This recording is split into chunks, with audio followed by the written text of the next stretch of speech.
National convener and founder of Bharat Raksha Manch and senior RSS Pracharak Suryakant Kelkar raised concerns over the ongoing unrest in Manipur during a high-level meeting in the national capital with Rashtra Hit Sarvopari Sangathan, Nation First President Sohan Giri and Vice President M. Indrajit.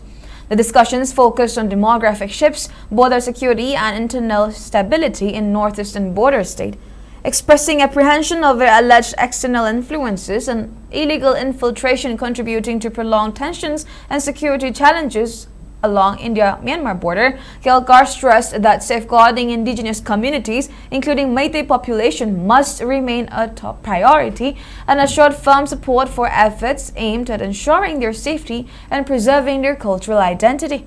He also reiterated his demand for compulsory implementation of National Register of Citizens (NRC) across all Indian states, asserting that illegal migration has evolved into a wider national security issue affecting not only border regions but also major urban centers, amid intensifying policy debates on demographic balance, border management and internal security.